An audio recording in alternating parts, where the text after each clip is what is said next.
Good morning, class 11th. Today we will do another question of depreciation by straight line method. So students, let's read out this question. A company whose accounting year is the calendar year purchased on 1st April 2008 machinery costing rupees 30,000. It purchased further machinery on 1st April 2008 costing rupees 20,000 and on 1st July 2009 costing rupees 10,000। तो पहले इतना portion हम अपना solve करते हैं। क्या कहा गया है, 2008 में एक मशीन परचेज करी गई है, लेकिन यहाँ पर आपको बोला गया है कि उसका अकाउंटिंग ईयर जो है वो उसका कैलेंडर ईयर है। तो कैलेंडर ईयर का मतलब है जो आपका मंथ चलेंगे वो आपके 1 जनवरी टू 31 दिसंबर होगा। ठीक है, अगर कैलेंडर ईयर नहीं दिया होता तब आप क्या मानते हैं, 1 अप्रैल से 31 मार्च रहेगा। लेकिन जब यहाँ कैलेंडर ईयर मेंशन है कि उस कंपनी का अकाउंटिंग ईयर उसका कैलेंडर ईयर है, तो आप क्या करेंगे, आप 1 जनवरी से 31 मार्च का जो है डेप्रिसिएशन अकाउंट प्रिपेयर करेंगे। अब क्या करना है हमको, हमने मशीनरी अकाउंट बनाया, फॉर्मेट तैयार किया। 2008 में मशीन परचेज करी गई थी, 2008 लिख लिया। 1 अप्रैल को खरीदी गई है, तो 1 अप्रैल को आपने खरीदी, 2 बैंक करके हम 30,000 लिख देंगे। अब क्या करेंगे, जो आपने मशीन खरीदी है वो आपने 1 जनवरी को अगर खरीदी होती तब आप उस पर पूरे साल का डेप्रिसिएशन लगा रहे होते। मेरी बात को बहुत ध्यान से समझिए, ठीक है। जो मशीन अगर आपने 1 जनवरी को, क्योंकि इसका जो अकाउंटिंग ईयर है वो 1 जनवरी से है, तो अगर आपकी मशीन 1 जनवरी को खरीदी गई होती तब आप इस पर पूरा 30,000 पे डेप्रिसिएशन चार्ज करते। लेकिन ये जनवरी मिड ऑफ द ईयर खरीदी गई है, मतलब 1 अप्रैल को खरीदी गई है, तो अब आप क्या करेंगे, 1 अप्रैल से 31 दिसंबर तक इसके मंथ कैलकुलेट करेंगे। ठीक है, तो 1 अप्रैल से अगर हम 31 दिसंबर कैलकुलेट करते हैं तो हमारा जो मंथ आएंगे वो 9 मंथ्स आएंगे। ठीक, तो अब हमें 9 मंथ्स का डेप्रिसिएशन लगाना है इस 30,000 पर। आप क्या करिए, 30,000 पर आप 9 मंथ्स का डेप्रिसिएशन लगा लीजिए 10% रेट ऑफ इंटरेस्ट के अकॉर्डिंग, तो आपका जो अमाउंट आएगा वो आएगा 2250। ठीक है, इतनी बात आपको समझ में आ गई होगी। अब हम क्या करेंगे, यहाँ पर हम क्या करेंगे, 2080 लिखेंगे, क्योंकि यहाँ मार्च थोड़ी लेना है, जनवरी और दिसंबर उसी साल का है, तो 2008 ही लिखेंगे। ठीक है, तो आपने 2008 लिखा, 31 दिसंबर लिखा, बाय डेप्रिसिएशन लिख लीजिए, और इस मशीन पर आप डेप्रिसिएशन लगा लीजिए 2250 का। ठीक, अब फर्दर आपके क्वेश्चन में बोल रहा है वो कि आपने एक और मशीन परचेज करी है 1 अक्टूबर को, तो यहाँ उसी साल में परचेज हुई है, देखिए 2008 में ही परचेज हुई है, तो अभी हमें इसी साल में एक और मशीन को परचेज करवाना है 1 अक्टूबर पर। तो हमने लिखा 2 बैंक। अब वो मशीन कितने की परचेज करी गई है बच्चों, 20,000 की परचेज करी गई है। ठीक है, तो 20,000 की हम एक और मशीन परचेज करवा लेते हैं। यहाँ पर फिर से आपको वही काम करना है, आपकी जो मशीन है वो 1 अक्टूबर को खरीदी गई है, तो आप अक्टूबर से दिसंबर तक के मंथ्स कैलकुलेट कर लीजिए, तो कितने होंगे मंथ्स, अक्टूबर, नवंबर एंड दिसंबर। तो आप इस 20,000 पर 3 मंथ्स का 10% रेट ऑफ इंटरेस्ट निकालेंगे तो आपका अमाउंट आएगा 500 रुपीज। 500 रुपीज का आपका डेप्रिसिएशन लग जाएगा। अब यहाँ पर आप ऐड करके लिख लीजिए 500। टोटल अमाउंट हम बाहर लिखेंगे जैसे अभी तक हम करते आए हैं, हमें सेम वैसे ही काम करते चले जाना है। फिर 31 दिसंबर में आप इसका बैलेंस कैरी डाउन कर लीजिए। बैलेंस कैरी डाउन करने के लिए हमने आपको बताया है कि आपको पहली मशीन का अमाउंट पहले डेप्रिसिएशन से और दूसरी मशीन का अमाउंट दूसरे डेप्रिसिएशन से माइनस करना है। तो जब आप फर्स्ट मशीन का अमाउंट माइनस करेंगे तो आपका अमाउंट आएगा 27750 और सेकेंड मशीन से आपको आएगा 9,500। टोटल करेंगे तो आएगा 47,250। ठीक है, तो अब आप क्या करिए, बैलेंस कर लेते हैं। ये कितना है, 50,000, और इधर का भी अमाउंट हमारा आ जाएगा 50,000। I hope this much portion is clear to you all. ये हम पहले भी कर चुके हैं कि आपको मंथ्स को ध्यान में रखना है। बस यहाँ पर आपको एक चीज दी हुई थी कि वो कैलेंडर ईयर था, तो कैलेंडर ईयर आपका 1 से 31 दिसंबर का होता है। ठीक है, अब हम क्या करेंगे, नेक्स्ट ईयर में इसी बैलेंस को हम ब्रॉट डाउन कर लेंगे। तो 2009 में आ जाते हैं। 2009 में हम इस बैलेंस को ब्रॉट डाउन कर लेते हैं। 1 जनवरी को ब्रॉट डाउन करेंगे, है ना, क्योंकि कैलेंडर ईयर है, तो 1 जनवरी को ब्रॉट डाउन करेंगे। 2 बैलेंस ब्रॉट डाउन करके लिखा, कितना अमाउंट है हमारा 2250 और 5 अमाउंट है हमारा 27750 प्लस 19,500 है। ठीक है, और ये आपने टोटल करा तो 47,250 आपका आया। इतनी बात क्लियर है आपको। अब देखते हैं क्वेश्चन में आगे क्या कहा गया है। तो क्वेश्चन में बोला है उसने ऑन फर्स्ट जुलाई 2009 neither machine is purchase costing ₹10,000। तो 2009 में ही हम चल रहे हैं। ठीक है, तो 2009 में हम 1 जुलाई लिख लेते हैं, टू बैंक लिख लेते हैं और ये मशीन यहीं पे परचेज करवा लेते हैं। परचेज कितने की हुई 10,000 की। ठीक है, इतनी बात समझ में आ गई होगी आपको। अब हमें क्या करना है, हमको सारी मशीन्स पे डेप्रिसिएशन लगाना है। बहुत ध्यान से समझिएगा कि अब क्या होगा। 2009 में आए, 31 दिसंबर लिखा, बाय डेप्रिसिएशन लिखा। अब क्या करेंगे, अब हम ये जो मशीन खरीदी गई थी 1 अप्रैल को, अब इस साल में इस पे पूरे साल का डेप्रिसिएशन लगेगा, क्योंकि उस साल में वो मिड ईयर में खरीदी गई थी, बट इस साल में इस पर पूरा डेप्रिसिएशन लगेगा। वो 1 जनवरी से 31 दिसंबर तक उसका जो भी है ट्रीटमेंट, वो 1 जनवरी से 31 दिसंबर का होगा। तो अब आप 30,000 पे डेप्रिसिएशन लगाएंगे, आप 2250 या आप 500 ये नहीं लिखेंगे। अब आप 30,000 पर 10% और 20,000 पे आप 10% डेप्रिसिएशन चार्ज कर रहे होंगे। मेरी बात अब आपको बहुत अच्छे से क्लियर हो जानी चाहिए। मैंने बोला है कि डेट का बहुत ध्यान रखिएगा। तो 30,000 पर जब आप डेप्रिसिएशन लगाएंगे तो ये आपका आ जाएगा 3,000, और जब आप 20,000 पर डेप्रिसिएशन लगाएंगे तो ये आपका आ जाएगा 2,000। इस बारे में हम अपने प्रीवियस क्लास में बात कर भी चुके हैं। 5,000 आपका टोटल अमाउंट आ गया। लेकिन ये 5,000 पर अभी आपकी एक मशीन और परचेज हुई है इस साल में, तो आप यहाँ पे 5,000 लिखेंगे? नहीं लिखेंगे। आप इस मशीन पर भी डेप्रिसिएशन लगाएंगे। तो ये मशीन कब खरीदी गई है, 1 जुलाई को खरीदी गई। तो जुलाई से दिसंबर कितने मंथ्स होते हैं, जुलाई, अगस्त, सितंबर, अक्टूबर, नवंबर एंड दिसंबर, 6 मंथ्स। तो अब आप क्या करेंगे, 10,000 पर 6 मंथ्स का 10% का डेप्रिसिएशन चार्ज कर लेंगे। ठीक है, कितना अमाउंट आएगा, अमाउंट आपका आएगा 500 का। तो अब आप यहाँ पे 500 भी लिखेंगे और फिर इसको टोटल करेंगे, जो कि आएगा 5,500। ठीक, इसमें कुछ भी नया नहीं है, ये आप प्रीवियस क्लासेस में आप देख चुके हैं, आप समझ चुके हैं।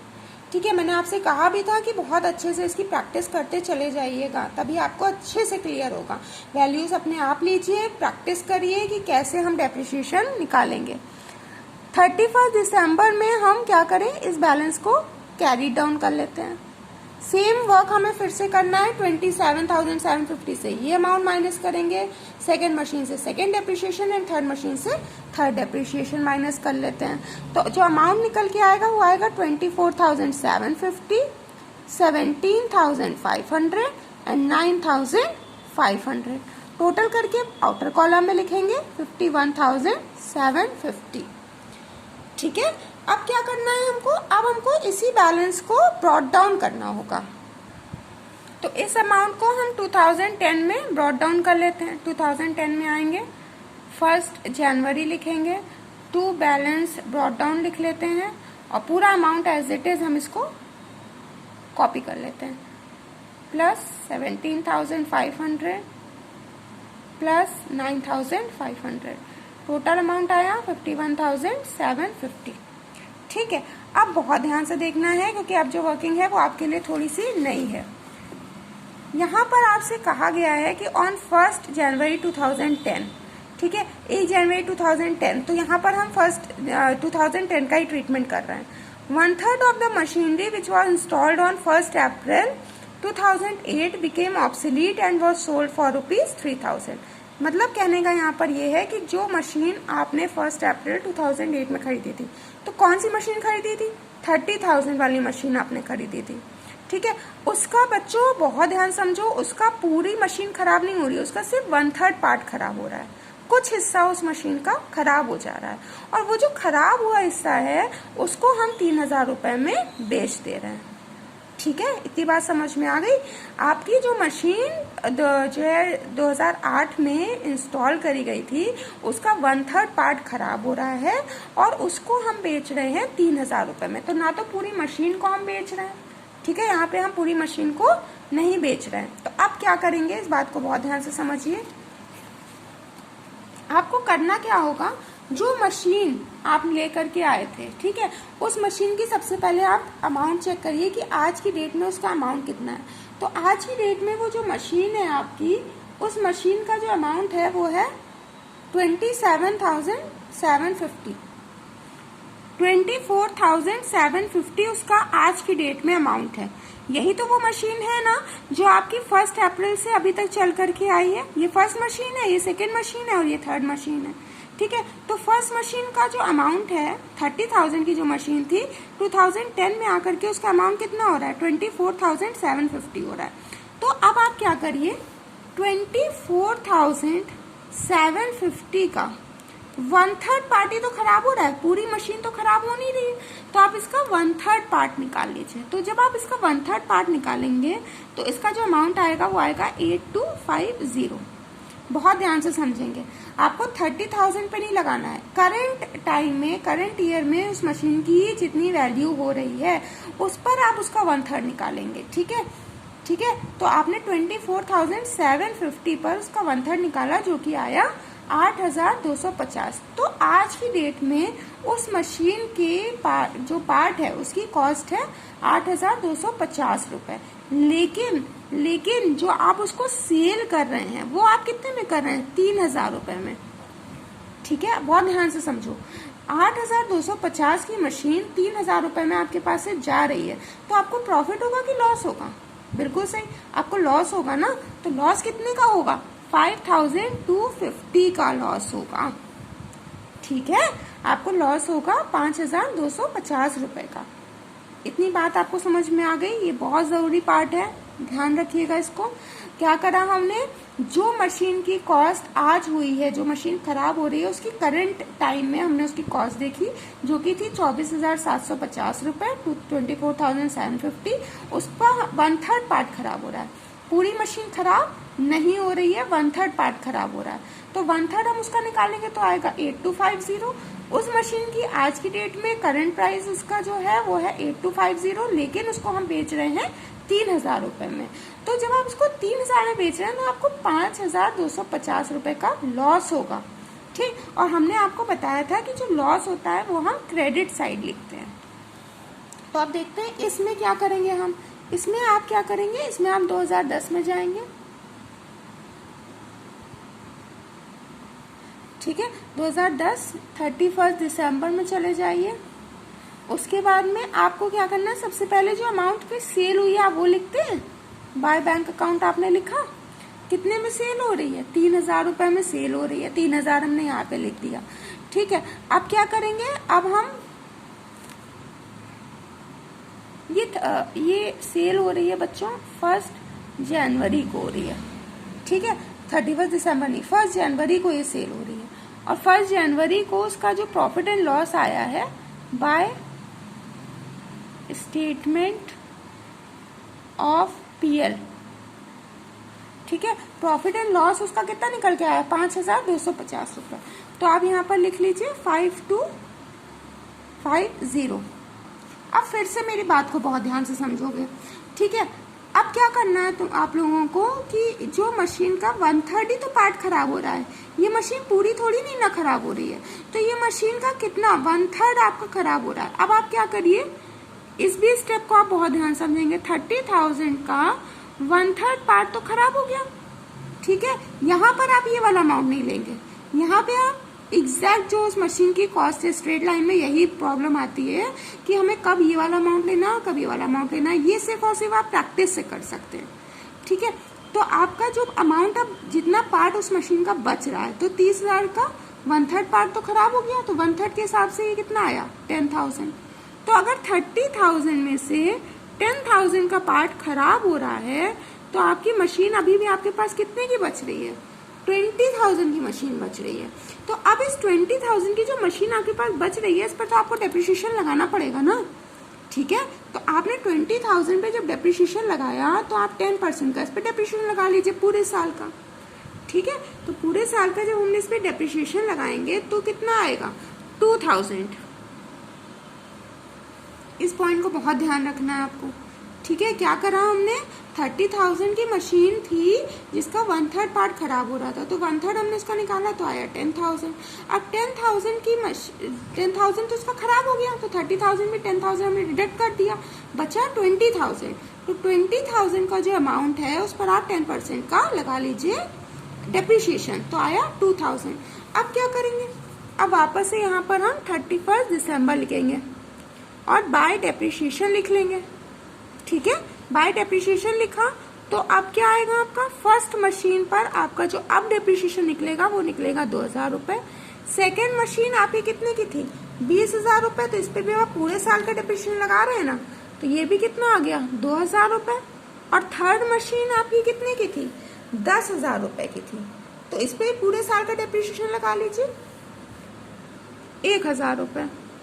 तो 2, 2, 4 and 1, 5,000 का आपका आ गया अमाउंट डेप्रिसिएशन का। अब कर लेते हैं कैरीड डाउन, ठीक है। कैरीड डाउन आपको वैसे ही करना है, 24,000 जो अमाउंट है आपका, तो आप 24,750 में से इसका सेल अमाउंट माइनस कर लेंगे, पीएल का अमाउंट माइनस कर लेंगे और इसका डेप्रिसिएशन माइनस कर लेंगे, ठीक है। इस बात को ध्यान रखोगे बच्चों, थोड़ा सा आपको इसमें प्रैक्टिस की जरूरत है। तो हमने क्या करना है, बैलेंस कैरी डाउन निकालने के लिए 24,750 में से सेल अमाउंट माइनस करेंगे जो कि है कितना, 3,000 का। प्रॉफिट एंड लॉस का अमाउंट माइनस करेंगे 5250 का। और आप क्या माइनस करेंगे, आप माइनस करेंगे उसका डेप्रिसिएशन 2,000 रुपीज का। जब आप ये सब माइनस करके निकालेंगे तो आपका आएगा 14,500, ठीक है, ठीक है। तो ये आपका अमाउंट आ गया। अब आप इसको कैरी डाउन में लिख लेते हैं हम लोग, बाय बैलेंस कैरी डाउन, ठीक है। बाय बैलेंस कैरी डाउन कर लेते हैं तो आपका जो अमाउंट आया है वो आया है 14,500 रुपए प्लस। अब आपको सेम काम करना है, 17,500 में से 2,000 को माइनस कर लीजिए तो आपका आएगा 15,500।